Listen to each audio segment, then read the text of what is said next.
নমস্কাৰ বন্ধু বান্ধৱীসকল, মোৰ অন্য এটা ভিডিঅ'লৈ আপোনালোকক সকলোকে স্বাগতম জনাইছোঁ। আমি ৰুমত কেনেদৰে লগৰকেইজনীৰ সৈতে বইল মাছ বনাই খাওঁ তাকে আপোনালোকক দেখাবলৈ চেষ্টা কৰিলোঁ। এয়া কেৰাহীখন পাতি পানী উতল অহালৈকে মই আদা নহৰু পেষ্ট বনাই ল'লোঁ আৰু আলু বিলাহী পিঁয়াজ এইখিনি আছে আমাৰ ৰুমত, যিহেতু সেইকাৰণে এইখিনিয়ে দি বনাম। আৰু বিলাহীখিনি অলপ ছাইডত কাটি ল'লোঁ, নহ'লে আজিকালি নিসিজে। আৰু পানীখিনি উতল অহাৰ পিছত মই আলুকেইডোখৰ দি দিলোঁ, যিকেইডোখৰ কাটি থৈ দিছিলোঁ।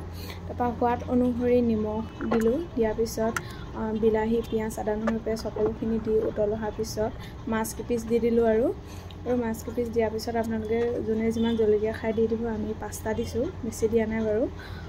আমাৰ লগৰজনে ইমান জলকীয়া খাব নোৱাৰে মানে, সেয়েহে।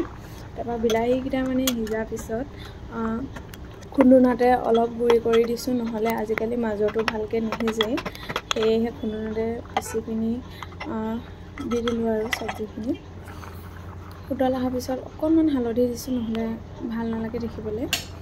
আৰু হালধিখিনি দিয়াৰ পিছত ঢাকনাখন মাৰি অলপ উতল আহিবলৈ দিলোঁ। উতল অহাৰ পিছত আলুখিনি ভাঙি দিলোঁ, যিহেতু আলুখিনি ডাঙৰ ডাঙৰ হৈ থাকিলে খাবলৈও বেয়া লাগে।